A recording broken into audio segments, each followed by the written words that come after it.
I stood there, heart pounding like a drum in my chest, watching Emily across the crowded banquet hall. She was all smiles, her curly chestnut hair bouncing as she laughed with her cousins, her hazel eyes catching the light just right. That navy dress hugged her in all the best ways. She looked like a damn dream. But me? I felt like I was drowning in dread. Every laugh she let out stabbed at me, 'cause I knew deep down this might be the last time I'd see her like this, wrapped up in my family, part of my world. 50 years of love banners hung over the stage. White roses and gold ribbons decked out the tables, celebrating my grandparents' golden anniversary. The smell of roasted chicken and floral arrangements hit my nose, but it couldn't shake the knot in my gut. I tugged at the tie on my gray suit. Too tight, too stiff, just like everything else lately. A few hours ago, Emily and I had torn into each other again. It was dumb. She forgot to pay the electric bill, and I lost it.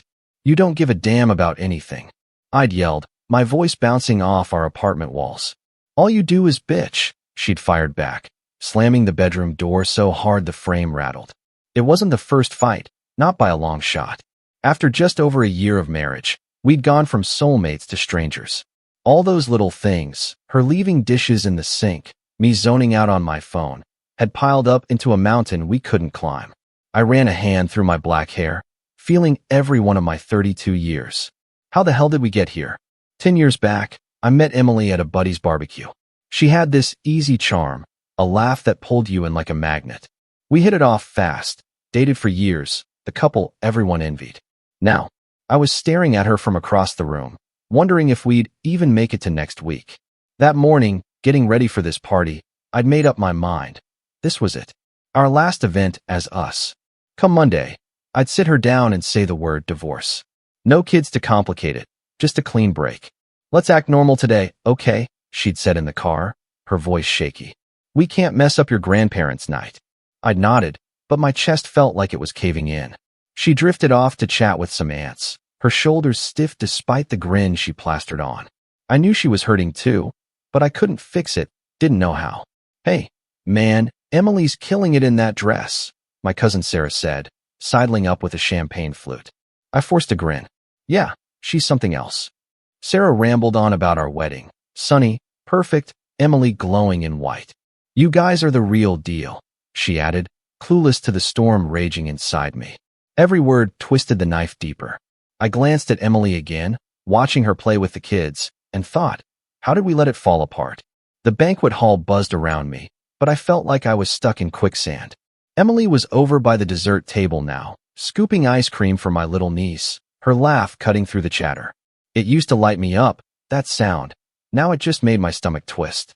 I leaned against a pillar, sipping a beer I didn't even want, trying to keep my face from giving me away. The place looked like a magazine spread, golden balloons floating above, white tablecloths crisp and perfect, the smell of cake mixing with that floral vibe from the roses. My grandparents' big 50-year milestone was the star of the night, but all I could think about was the bomb I was about to drop on my life. Earlier, in the car, Emily's hands had gripped the steering wheel so tight her knuckles went white. "Jake, we've got to hold it together tonight," she'd said, her voice cracking like thin ice. "For George and Margaret." I'd mumbled a yeah, but my mind was already racing, planning how I'd say it, how I'd tell her we were done. We'd been at each other's throats for months, every little thing a spark for a fight. Last week, it was me forgetting to take out the trash. Today, it was that damn electric bill. I'd shouted stuff I didn't mean, and she'd hurled back words that stung worse than I'd admit. At 32, I was an engineer, good at fixing bridges, shitty at fixing us. Sarah wandered over again, her champagne glass half empty now. "You okay, Jake? You look like you're about to bolt." She grinned, oblivious, her blonde hair swinging as she nudged me. "Emily's the belle of the ball tonight. Everyone's saying it." I swallowed hard, nodding. "Yeah, she's got that magic." But inside, I was screaming. Magic? We'd lost it somewhere between late nights at work and cold mornings barely speaking. I caught Emily's eye across the room. She flashed a quick, tight smile, the kind you give a stranger. My chest ached. She was playing her part, but I could see the cracks. I remembered the old days, 10 years ago, when we'd dance in some dive bar till midnight, her head on my shoulder, my world feeling right. Now, I couldn't even look at her without seeing every fight, every slammed door. That morning, I'd stared at myself in the bathroom mirror, tie half knotted, and decided, this is the end. After tonight, I'd tell her we couldn't keep pretending. No kids, no mortgage, just a lease we could split and walk away from. Clean, cold, final. But standing here, watching her charm my family, I felt the weight of it crushing me. Was I really ready to let her go? The banquet hall was alive with noise. Clinking glasses, kids giggling, my Uncle Dave belting out a loud, off-key toast to George and Margaret. I stood off to the side, nursing that same warm beer, my eyes locked on Emily like she was a puzzle I couldn't crack. She was twirling my 5-year-old nephew around now, her navy dress flaring out, her curls bouncing like they had a mind of their own. She looked happy, too happy, maybe, and it made my skin crawl. How could she pull off that act when we'd been tearing each other apart just hours ago? My tie felt like a noose, choking me as I leaned against the wall, the cool plaster grounding me while my head spun. The place was decked out like a fairy tale, golden streamers looping from the ceiling, white roses spilling over every table, a massive cake with 50 years strong, iced, in loopy cursive. The air smelled sweet, like sugar and flowers, but it couldn't cover up the sour taste in my mouth. This party was supposed to be about love that lasted, my grandparents' half-century of sticking it out. Meanwhile, I was counting down the hours till I torched my own marriage. Emily and I had barely made it past 365 days, and here I was, plotting the exit. I adjusted my suit jacket, the gray fabric itchy against my shoulders, and tried to shake the guilt gnawing at me. Back home, it had been a war zone. Jake, you're impossible, she'd snapped this morning, her voice sharp enough to cut glass. All 'cause I'd flipped out over that stupid unpaid bill. And you're a damn slob who can't keep a promise. I'd roared back, kicking a chair across the kitchen. The fight ended with her storming off to the shower, me pacing the living room like a caged animal. It wasn't just the bill, it was everything. Her leaving coffee mugs everywhere, me staying late at the office, both of us too stubborn to say sorry. 10 years ago, we'd been unstoppable, met at a barbecue, her in cut-off shorts, me spilling beer trying to impress her. She'd laughed, called me a dork, and I was gone for her. Now, I couldn't even stand her humming in the car. Sarah popped up again, her heels clicking on the hardwood floor, that champagne glass still dangling from her fingers. Jake, you're zoning out, man. What's up? Emily's stealing the show. Look at her with the kids. She pointed, grinning wide, her eyes glassy from the bubbly. I forced a chuckle, my throat dry. Yeah, she's got the touch. But my mind was screaming. She's faking it, just like me. I caught Emily glancing my way, her smile flickering for a split second before she turned back to the nephew, ruffling his hair. That look, it hit me like a punch. She knew we were on borrowed time too. I'd decided it in the car on the way here, windows down, her staring straight ahead. Let's just get through tonight, she'd said, her voice low, almost pleading. For them. I'd nodded, but my brain was already drafting the breakup speech. Emily, we can't keep doing this. It's over. No kids to fight over, no house to split, just a year of marriage gone sour. I'd pictured it clean, quick, like ripping off a Band-Aid. But now, watching her weave through my family like she belonged, I felt sick. My cousin Mike slapped my shoulder, grinning. You hit the jackpot with her, Jake. She's a keeper. I smiled tight, nodding, while my insides churned. A keeper I'm about to let go. The music shifted, some slow, sappy song, and couples started drifting to the dance floor. Emily handed the kid off to his mom and caught my eye again, longer this time. My pulse kicked up. Was she going to ask me to dance? Pretend everything was fine? I didn't know if I could handle it. Her hands on me, that fake closeness. I took a long swig of beer, the bottle slick with condensation, and wondered how the hell we'd gone from I do to I'm done so fast. The slow song filled the banquet hall, all soft guitar and mushy lyrics, pulling couples onto the dance floor like moths to a flame. I stood there, beer bottle sweating in my hand, watching Emily hesitate by the edge of the crowd. Her hazel eyes flicked to me again, and for a second, I swore I saw something. Panic, maybe, or a plea. My heart slammed against my ribs, hard enough I thought it might crack. Was she gonna walk over? Drag me out there to sway like nothing was wrong? I couldn't do it. Couldn't fake it with her that close, her perfume in my nose, her hands on my shoulders like we weren't falling apart. I turned away, gulping the last of my beer, the bitter taste matching the mess in my head. The room was a goddamn masterpiece. Golden lights twinkling overhead, white roses spilling out of vases like they were trying to escape, the air thick with cake frosting, and that fancy lavender crap Margaret loved. My grandparents' 50-year banner glowed behind the stage, a big, bold reminder of what I'd failed at. George and Margaret were out there now, shuffling to the music, her gray hair pinned up, his old suit hanging loose on his frame. Everyone cooed. Ah, so sweet. But I felt like a fraud standing here, the grandson who couldn't keep his own vows for a year. Emily was still in my peripheral, chatting up my Aunt Lisa now, her laugh ringing out too loud, too bright. She was good at this, playing the part, hiding the wreckage. Back home, we'd been a train wreck.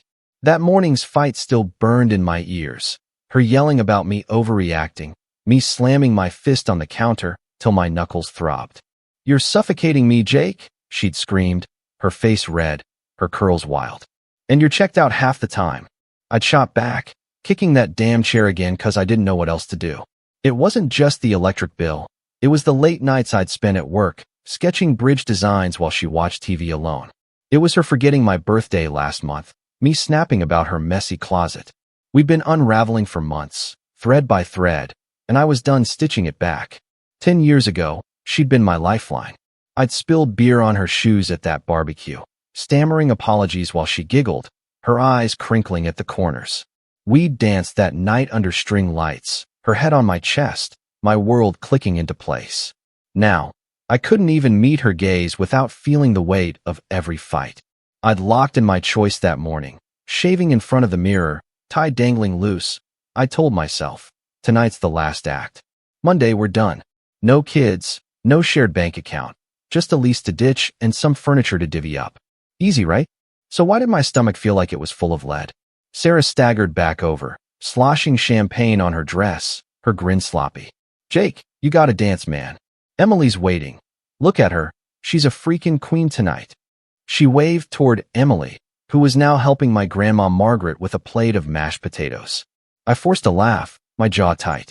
Yeah, she's killing it. But my brain was yelling. She's dying inside. Same as me. Emily glanced my way again, her smile faltering, and I saw it. The strain in her shoulders, the way her fingers gripped that spoon too hard. She was holding it together with duct tape and hope, just like I was. Uncle Dave lumbered up next, his tie crooked, his breath reeking of whiskey. "You and Emily, huh? Picture perfect. Makes me think of your wedding. Damn, what a day." He clapped my back, hard, and I nodded, my throat closing up. That day, her in white, me grinning like an idiot, promising forever in front of everyone. Now, forever was a joke, and I was the punchline. I watched Emily move through the room, hugging cousins, joking with the kids, and every step she took felt like a countdown. I didn't know how we'd gotten so lost, but I knew I couldn't keep pretending. Not tonight, not ever. The song ended, and the MC's voice boomed over the speakers, calling everyone to the stage for the big speech. My pulse kicked up again. This was it, the night's main event, and I had a front row seat to my own unraveling. The banquet hall went quiet as the MC waved everyone toward the stage, his voice bouncing off the walls. I shuffled closer, my shoes scuffing the polished floor, my empty beer bottle still clutched like a lifeline. Emily drifted over too, stopping a few feet away. Close enough I could smell her jasmine perfume, far enough we didn't have to speak. My chest tightened, a mix of dread and something I couldn't name. The golden lights dimmed, spotlighting George and Margaret up front, parked in these fancy chairs decked with flowers. 50 years together, and they still held hands, wrinkled, shaky hands, but locked tight. I glanced at Emily. Her eyes were on them, soft but guarded. I wondered what she was thinking. Did she see us in 50 years, or just the end of the road? The room smelled like a bakery now. Cake, vanilla, a hint of coffee brewing somewhere. White roses glowed under the lights, and that 50 years strong banner loomed behind my grandparents like a challenge I'd already lost. Then this old guy stepped up, white hair, wire glasses, moving slow but steady, like he'd seen it all. The MC said he was the pastor who'd married George and Margaret way back. I didn't know him, but the way my grandparents lit up, you'd think he was family. "Good evening, folks," he started, his voice gravelly but strong, cutting through the hush. It's a privilege to stand here, celebrating 50 years of grit, grace, and real love. Everyone leaned in, hanging on his words. I shifted, my tie choking me again, and felt Emily's presence like a heat lamp, too close, too heavy. Young couples always ask me. The pastor went on. What's the trick? How do you make it last? They want a quick fix, some secret sauce. But there ain't one. He paused, scanning the crowd, and I swear his eyes landed on me, pinning me like a bug. It's work. It's choosing every damn day to stick it out. Even when it's messy, even when you're mad as hell. My stomach flipped. How did this guy know? Was he reading my freaking diary? Love's great at the start, he said, a faint smile tugging his lips. That spark, that rush, it's a high. But it don't carry you through decades. What does is decision love. He let that sink in, his gaze sweeping again, and I felt Emily shift beside me, her breath catching.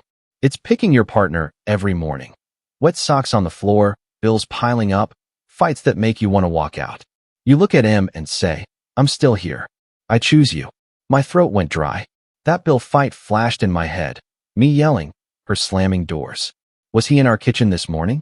Lots of folks quit when it gets rough, he continued, his voice dropping low. They think love's dead. Nah, it's just growing up. That's when you dig in, hold tight to what you promised. Emily let out this tiny sound, a sigh, maybe, and I fought the urge to look at her. My hands were sweating, the bottle slippery now. Marriage is a garden, he said, leaning forward. You don't plant it once and call it good. You water it, yank the weeds, bust your ass when the dirt's dry. It's hard, but when it blooms, man, that's worth it. I pictured me and Emily, me skipping date nights for work, her icing me out after arguments. Had I stopped watering us? The pastor's eyes twinkled, like he'd lived 1,000 of these stories. George and Margaret ain't here 'cause it was easy. They're here 'cause they chose each other, through the good, the ugly, the downright brutal. Love's not just a feeling, it's a verb. My heart was racing now, pounding so loud I barely heard the crowd murmur. He straightened up, voice firm. So if you're struggling tonight, don't throw in the towel. Remember why you started. Choose love, even when it sucks. Work that garden, 'cause the best flowers grow through the toughest storms. The room erupted in claps, but I stood frozen, his words slicing me open. Emily was still next to me, silent, and I could feel her trembling. Or maybe that was me. I didn't know what to do with this, didn't know if it was too late. All I knew was that old man had just turned my whole damn plan upside down. The pastor's words hung in the air like smoke, choking me as the crowd clapped and drifted back to their cake and coffee. My head was a mess, his voice still rattling around in there. Choose love, work the garden, like some old-timey record on repeat. I stood there, hands shoved in my pockets, the empty beer bottle long ditched on a table. Emily hadn't moved either, just a shadow beside me, her jasmine scent mixing with the sugary haze of the banquet hall. The golden lights flickered, white roses drooped a little in their vases, and that 50 years strong banner mocked me from the stage. George and Margaret were back to smiling at folks, oblivious to the war zone I was stuck in. I couldn't take it anymore. The noise, the fake smiles, the weight of it all. Emily, I muttered, my voice rough, barely audible over the chatter. Can we step outside? She turned, her hazel eyes wide, a mix of fear and something else flickering in them. She nodded, slow, like she wasn't sure what was coming. My gut twisted as we wove through the crowd, past Sarah giggling with her third champagne, past Uncle Dave spilling whiskey on his shirt, out to the garden behind the hall. The cool March air hit me like a slap, the stars sharp overhead, cutting through the haze of my thoughts. We stopped by this old stone bench, the kind that's been there forever, moss creeping up its legs. Neither of us sat, just stood there, breathing, the silence louder than the party inside. I could hear crickets chirping, a car humming somewhere down the road, my own pulse thumping in my ears. Emily wrapped her arms around herself, the navy dress catching the moonlight, her curls fluttering in the breeze. I wanted to say something, anything, but my tongue felt like lead. That morning, I'd been so sure. Monday, it's over. Now, that pastor had cracked me open, and I didn't know what was spilling out. Jake, she started, her voice shaky, breaking the quiet. I'm sorry. She looked at me, eyes glassy, and it hit me like a freight train. I've been awful. I let us get this bad. I blinked, stunned, my breath catching. No, I stopped, running a hand through my hair, the words tangling up. I'm the one who's sorry. I've been a jerk, yelling, shutting you out. I was ready to walk away. Her mouth parted, a soft gasp slipping out, and I saw the hurt flash across her face. Walk away, she whispered, like she couldn't believe it.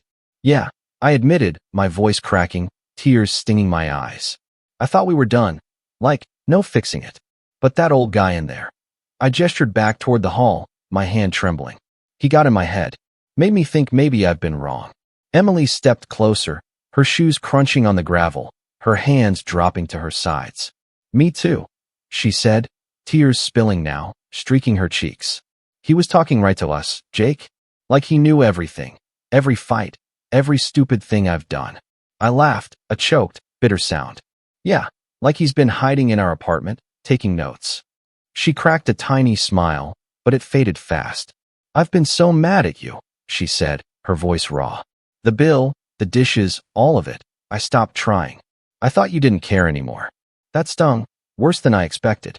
I care, I said, stepping toward her, my boots scuffing the ground. I got lost. Work, stress, I let it bury us. She nodded, wiping her face with her sleeve, smudging mascara. I buried us too. For a second, we just stared, two wrecked people under a starry sky, the pastor's words echoing like a lifeline. I don't want to give up, I said, my voice low but firm, reaching for her hands. They were cold, trembling, but familiar, like coming home. I choose you, Emily. Today, tomorrow, even when it's hard. She sobbed, a shaky laugh breaking through, and squeezed my hands back. I choose you too, Jake. Always. We pulled each other in, her head against my chest, my arms tight around her, the world shrinking to just us. It wasn't fixed, not yet. But standing there, holding her, I knew we'd turned a corner. The road ahead was going to be rough, but for the first time in months, I wanted to fight for it. We stayed out there in the garden for what felt like hours, me and Emily, clinging to each other under those stars.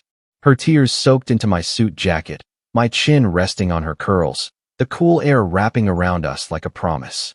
The banquet hall's noise faded to a dull hum. Laughter, clinking glasses, some cousin butchering a karaoke song. Out here, it was just us, the crickets, and the weight of everything we'd almost lost. I could still hear that pastor's gravelly voice in my head. Choose love, work the garden, like a kick in the ass I didn't know I needed. My plan to end it Monday felt like a bad dream now, fading fast. Emily pulled back, her hazel eyes red-rimmed but steady, her hands still in mine. Jake, we've got to do this right, she said, her voice hoarse but strong. No more half-assing it. I nodded, swallowing hard. Yeah, no more burying stuff till it blows up. She wiped her face again, that navy dress wrinkled now, and gave me a look, serious, determined, like the Emily I'd fallen for 10 years ago. We talk. We fix it. Even when it sucks. I squeezed her hands, my throat tight. Deal. I'm in all the way. We went back inside, the party winding down. Empty plates stacked high, golden streamers sagging, white roses wilting in the heat of too many bodies. George and Margaret were at the center table, laughing with that pastor, his glasses glinting under the lights. Emily and I grabbed a couple waters, found a quiet corner, and sat, really sat, for the first time in months. Remember when we used to do this? She asked, sipping her drink, a faint smile tugging her lips. Just talk. I grinned, leaning back. Yeah, before I got obsessed with blueprints and you started hoarding mugs. She laughed, real, warm, and it hit me how much I'd missed that sound. That night, driving home, we didn't turn on the radio. We talked about the Bill fight, my late nights, her shutting me out. It was messy, rough, no sugarcoating. I felt alone, she admitted, staring out the window as streetlights flickered by. Like you didn't see me anymore. I gripped the wheel, guilt twisting my gut. I saw you, Em. I just didn't know how to reach you. She reached over, her hand on mine, and we let the silence settle, not heavy this time, but full. The weeks after were work, hard work. We set up Friday date nights, no phones, just us, pizza one time, a hike the next. I started leaving her dumb little notes. You're still hot, Don't forget it. And she'd surprise me with coffee in bed, grinning like a kid. We fought too. Old habits die hard. But we'd stop, breathe, talk it out. Once, she threw a sock at me mid-argument, and we ended up laughing till we couldn't breathe. It wasn't perfect, it was better, real. Years later, at our own 25th anniversary, we stood in a backyard strung with lights, kids running around. Ours, two of M, loud and wild. Emily's hair had silver streaks now. Mine was thinning, but her hand in mine felt the same. The guests toasted us, and I caught her eye, thinking back to that night in the garden, when we'd almost let it all slip away. Worth it, she whispered, smirking. Every damn day, I said, pulling her close. We never met that pastor again, but I'd thank him if I could. His words didn't just save us. They taught us love's a choice, a fight, a garden we'd keep tending. And as the party cheered, I knew we'd built something truer than I'd ever dreamed.